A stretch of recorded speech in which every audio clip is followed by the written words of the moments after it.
कहते हैं भजन बिना नर बाबरे तूने हीरा जन्म गंवाया। कितनी बार सुने होंगे। और आज अपने अपने अंदर विचार करना है। सब लोग पर्सनल थिंकिंग करें, चिंतन करें। क्या हमारे जीवन में भजन चल रहा है? मैंने सुबह कहा था भोजन कितने दिन में होता है? भोजन कितने दिन में करते हैं? 4 लाख लोग रोज। और दिन में कितनी बार?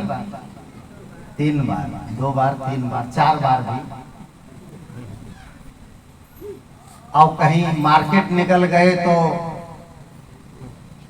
चाट पकौड़ी की गिनती नहीं है, वो अलग से एक्स्ट्रा है।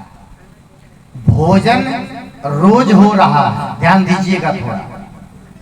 भोजन रोज हो रहा है जिससे शरीर को पोषण मिलता है।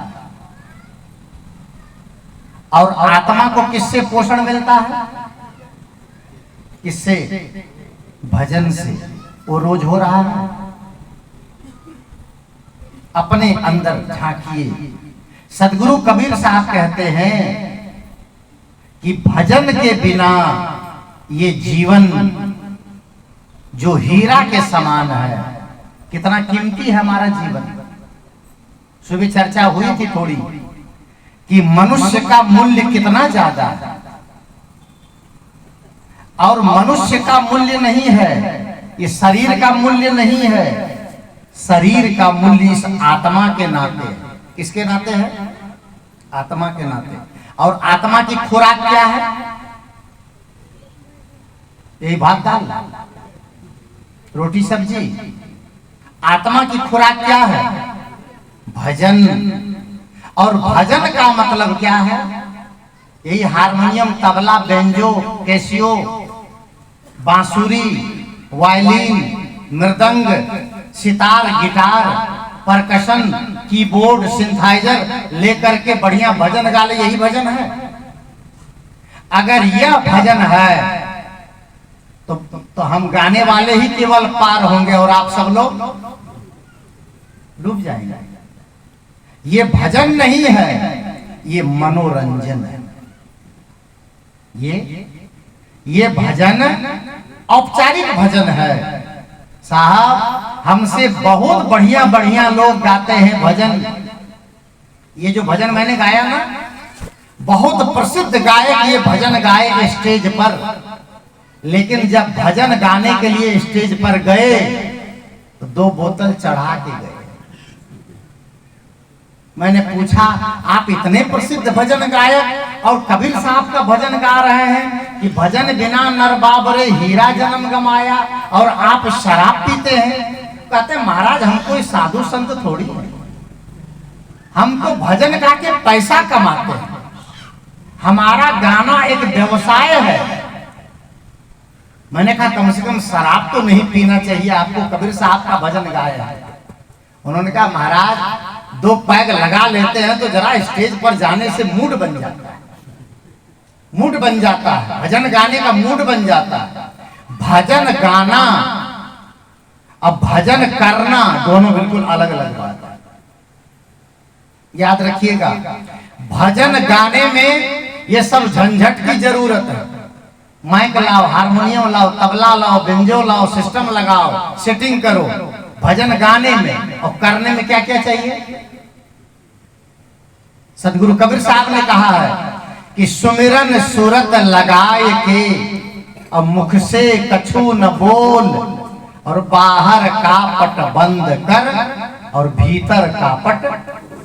ये भजन है। इस भजन में कोई पैसा लगना है, कोई साउंड चाहिए, बोलने की भी जरूरत नहीं है। यह भजन आप अपने घर में बैठे शुरू कर सकते हैं। अभी हमारे साथी संत श्री कोमल साहब जी कह रहे थे कि अगर आपका घर मंदिर नहीं है तो बाहर का मंदिर आपके घर को कभी भी खुशहाल नहीं बना सकता। क्या आपके घर में भजन नहीं होगा? कहाँ भजन होगा ये तय कर लेना चाहिए। और पहले ये तय कर लेना चाहिए कि भजन कहते किसे। भज धातु से भजन शब्द बना है।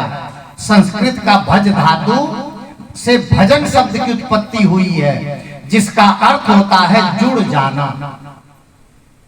जिसका एक अर्थ है जुड़ जाना और दूसरा अर्थ है विभाजन कर लेना, अलग कर लेना, मांझ लेना, धो लेना, निमज्जन कर लेना, डूब जाना। बहुत सारे अर्थ है भजन के। सदगुरु कबीर साहब कहते हैं कि भजन बिना नर बावरे। हमें बावरा कहते हैं, पागल कहते हैं। कहा क्यों? क्योंकि हम भजन नहीं करते। हमारा ध्यान सुबह उठते हैं और उठते ही हमारा ध्यान भजन पर है कि भोजन पर है? विचार कीजिए जरा, किस पर है हमारा ध्यान? बहुत लोग तो रात में सोने के पहले ही सुबह के खाने की तैयारी कर लेते हैं। बहुत लोग क्या बनना है सुबह? मुठिया बनना है कि मोटी रोटी बननी है कि पतली बननी है कि बड़ा बनना है कि भजिया बनना है, इसकी तैयारी शाम को ही कर लेते हैं। सलगा बड़ा बनना है कि मुनगा बड़ा बनना है, ये सारी तैयारी शाम को हो जाती है। लेकिन कितने लोग हैं जो शाम को भजन की तैयारी करके सोते हैं कि सुबह उठेंगे तो पहले हम आधा घंटा भजन करेंगे, आत्मचिंतन करेंगे, आधा घंटा ध्यान करेंगे, आधा घंटा प्रवचन सुनेंगे। बंधुओं, अगर भजन जीवन में नहीं है तो केवल भोजन हमारे जीवन का उद्धार नहीं कर सकता है। भोजन करने का सौभाग्य दुनिया में सभी प्राणियों को प्राप्त है, लेकिन भजन का सौभाग्य किसको प्राप्त है? सबको है, केवल मनुष्य को भजन का सौभाग्य प्राप्त है। और ये मनुष्य जो 84 लाख खानियों में सर्वश्रेष्ठ है, ये मनुष्य अपने भोजन को भी खराब कर रहा है। भोजन भी इसका शुद्ध नहीं है। अगर भोजन आपका शुद्ध नहीं है तो आप भजन क्या करेंगे? भोजन, विचार कीजिए जरा, भोजन मनुष्य का कितना खराब हो गया। भजन की बात तो दूर है, भजन के पहले आपको भोजन को सुधारना पड़ेगा। उपनिषद के ऋषि ने कहा, आहार शुद्धौ सत्व शुद्धि और सत्व शुद्धौ ध्रुवा स्मृति, स्मृत लभ्य सर्व ग्रंथि नाम विप्र मोक्ष। ये उपनिषद के ऋषि कहते हैं। सामान्य रूप से हमारे संत जन कहते हैं कि खाना खराब है तो जमाना खराब है, और पीना खराब है तो जीना खराब है। भजन करने के पहले आप भोजन को सुंदर बना लें। भोजन कैसे करना चाहिए, क्या करना चाहिए, कितना करना चाहिए, कब करना चाहिए, इस पर विचार होना चाहिए। भोजन पर नियंत्रण बहुत आवश्यक है। मैं निवेदन करूंगा सबसे, आहार आपका सबसे पहले मात्रा में और पवित्र होना चाहिए।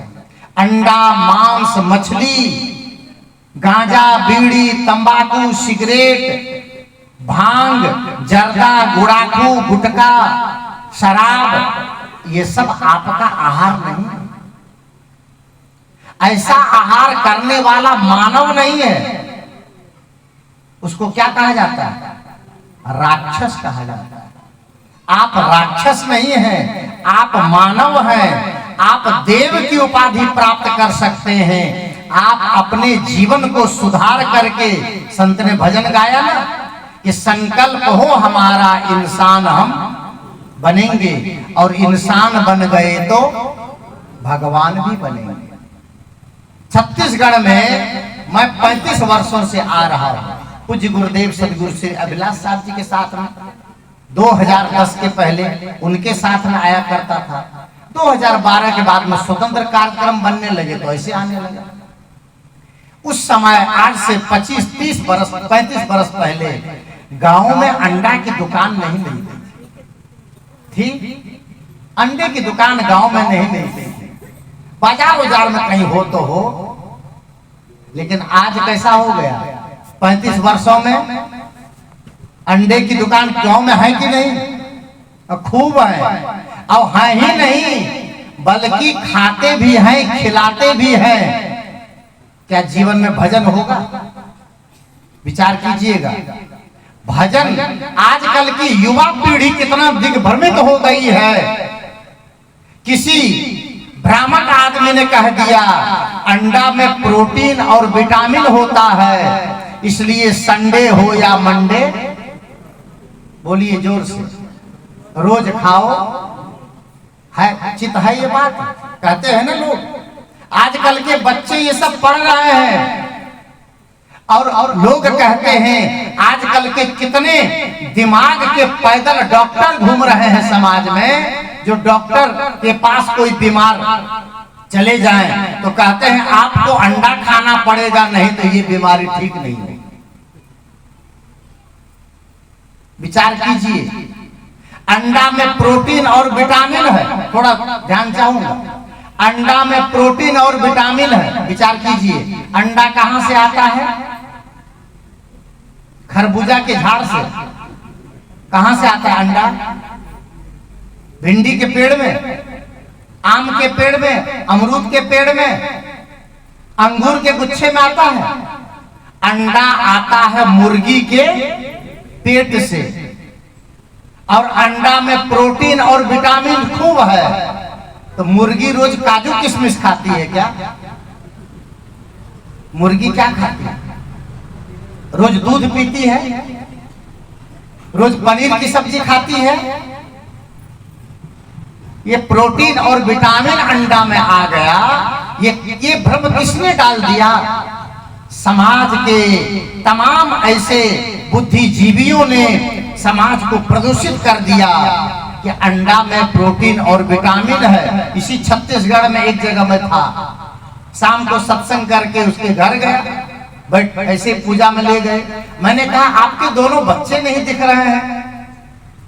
तो उसका बाप कहता है साहब वो सफेद आलू खाने गया है। मैं कहा सफेद आलू तो मैं नहीं सुना आज तक भाई। मैंने कहा ये सफेद आलू किसको कहते हैं? तो उसकी माँ कहती है साहब ये साफ साफ नहीं बोलता है, दोनों बच्चे अंडा खाते हैं। वो अंडा खाने गए, सफेद आलू नाम रख दिए। वो आलू है? सोचिए। और जो आदमी गलत खाएगा, गलत पिएगा, गलत आहार करेगा, वह आदमी भजन कर पाएगा? नहीं कर सकता।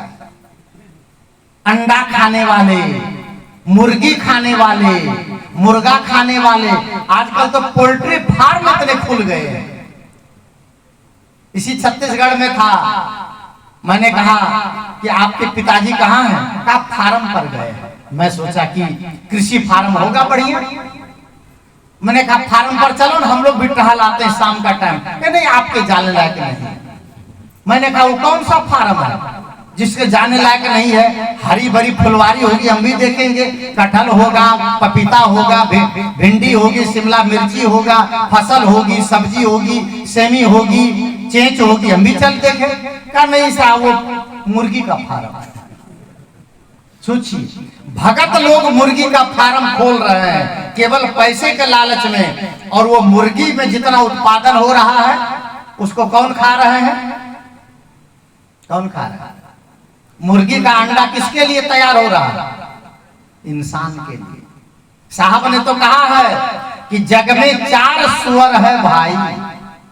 भजन है सदगुरु कबीर साहब का कि जग में 4 सुअर है भाई। पहला सुअर सुअरी को कहिए जो गली गली करे सफाई। दूसरा सुअर कुत्ता को कहिए जो गंदगी की करे सफाई। अब तीसरा सुअर मुर्गी को कहिए जो थूक खखार की करे सफाई।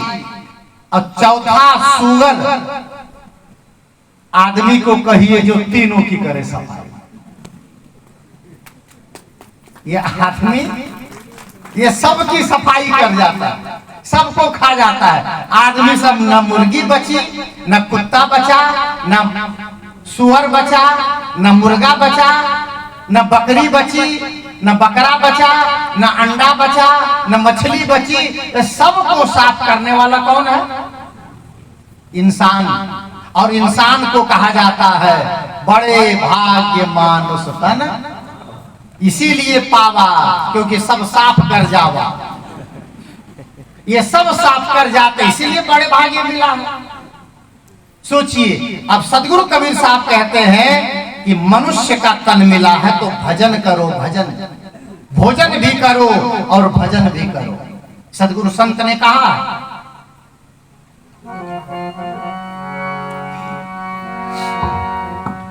मुक्ति का प्राणी तू जतन कर ले रे।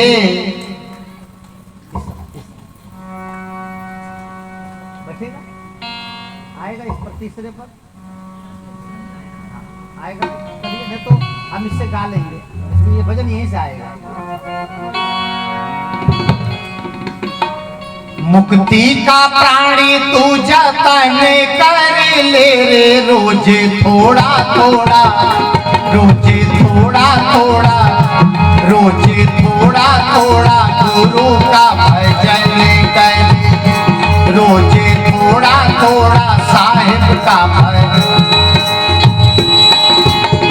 मुक्ति का प्राणी तू जतन कर ले रे, मुक्ति का प्राणी तू जतन कर ले रे, रोज थोड़ा थोड़ा, रोज थोड़ा थोड़ा, रोज थोड़ा थोड़ा गुरु का भजन कर ले, रोज थोड़ा थोड़ा साहिब का भजन कर ले।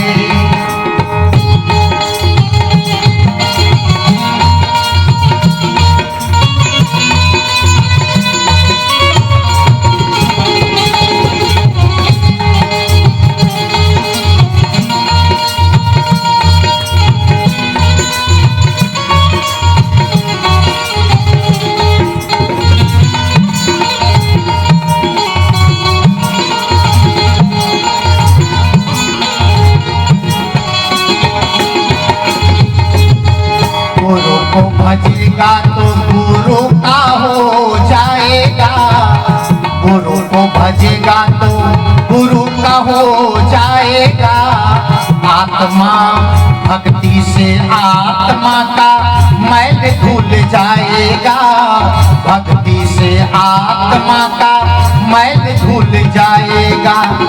जीवन को अपना चमन कर ले, जीवन को अपना चमन कर ले, रोज थोड़ा थोड़ा, रोज थोड़ा थोड़ा, रोज थोड़ा थोड़ा गुरु का भजन कर ले, रोज थोड़ा थोड़ा साहिब का भजन कर ले।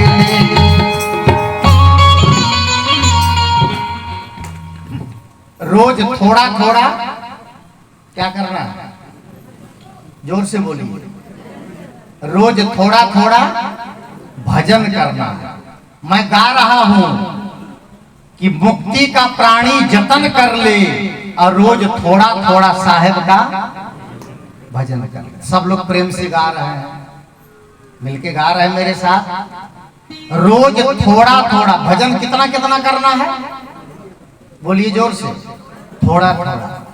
और मैं अभी गाने लग जाऊं, रोज थोड़ा थोड़ा भजन करो तो सब हिलमिल के गा रहे हैं। अब मैं इस मंच से कहूं रोज थोड़ा थोड़ा भोजन करो तो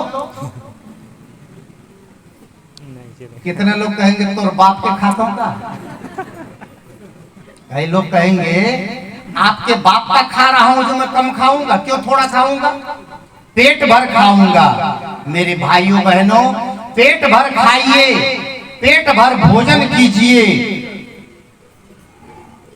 और कुछ समय निकाल करके भजन कीजिए। मैं फिर से कह देता हूं, भजन आपके शारीरिक पोषण का मूल है और भजन आपके आत्मिक पोषण का मूल है। दोनों जरूरी है।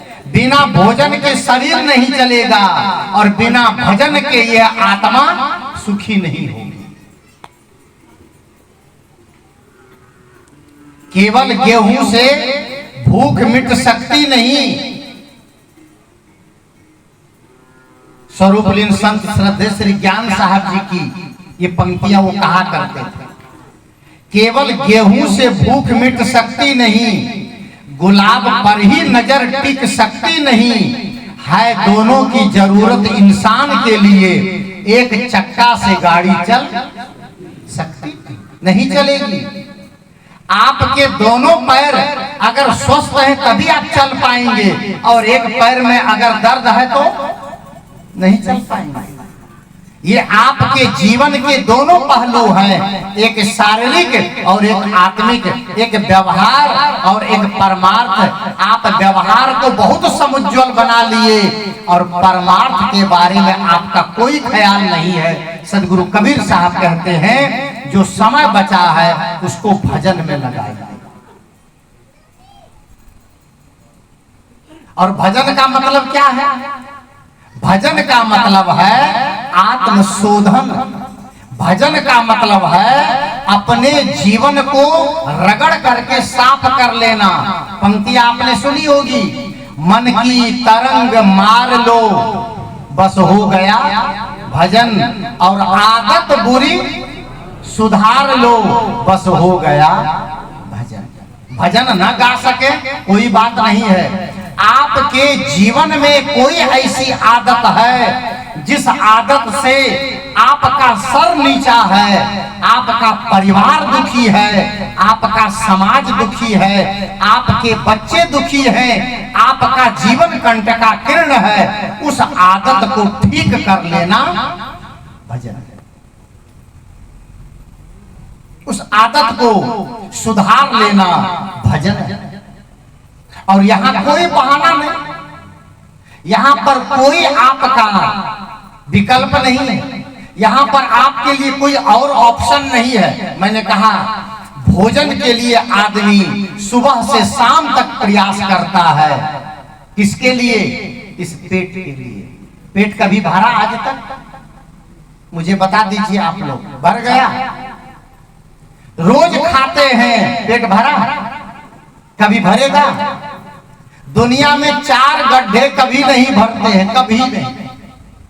दुनिया के 4 गड्ढे कभी नहीं भरते हैं, नंबर 1। और गैस कीजिए, समझ लीजिए यूपीएससी का ये क्वेश्चन है, समझ लीजिए सीजीएससी का क्वेश्चन है।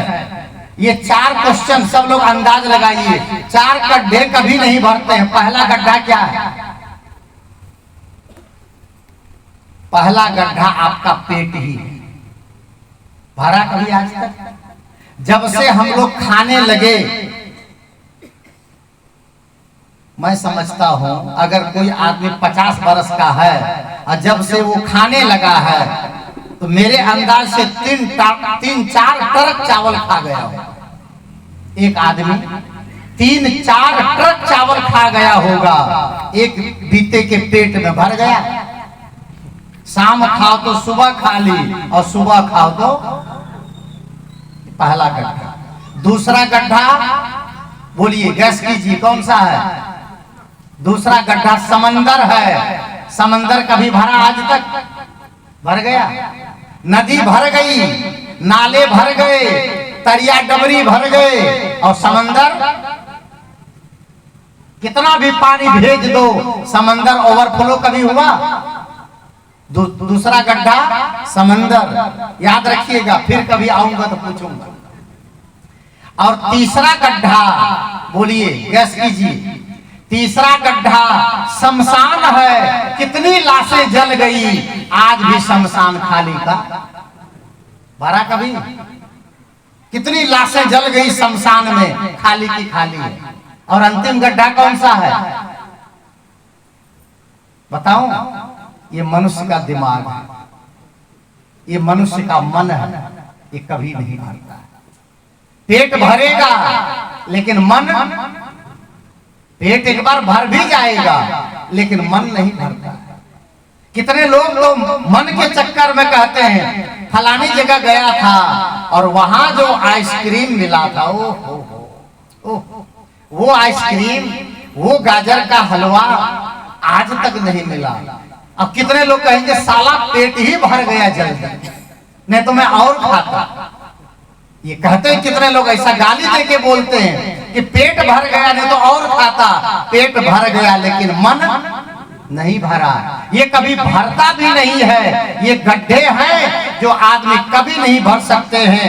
पेट को भी नहीं भर पाएंगे और मन को भी नहीं भर पाएंगे, समंदर को नहीं भर पाएंगे, शमशान को नहीं भर पाएंगे।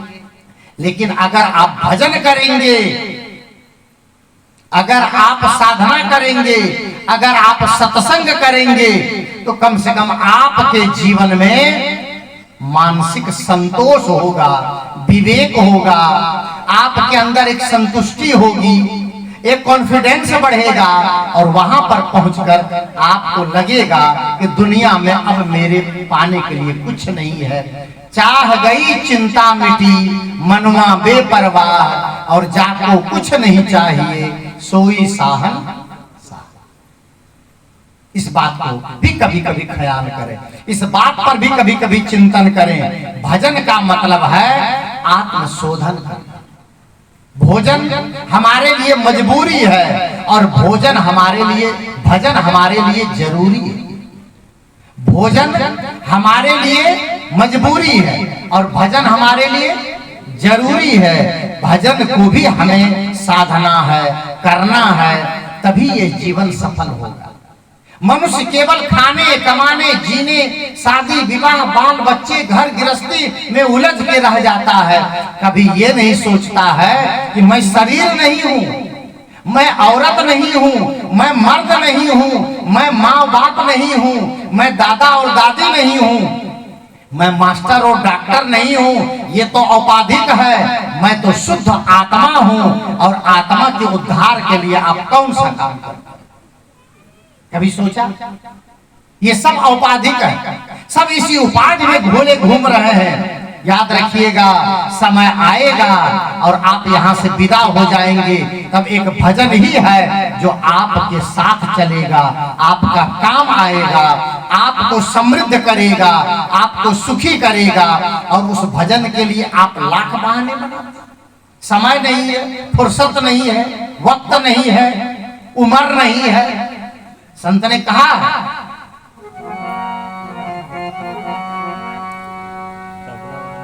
ए बुढ़ापा किसने देखा है, ए बुढ़ापा किसने देखा है, भजन कर, भजन कर, भजन कर मस्त जवानी में बुढ़ापा किसने देखा है, भजन कर मस्त जवानी में बुढ़ापा किसने देखा है, बुढ़ापा किसने देखा है, बुढ़ापा किसने देखा है, भजन कर, हाजी भजन कर मस्त जवानी में बुढ़ापा किसने देखा है, भजन कर मस्त जवानी में बुढ़ापा किसने देखा है।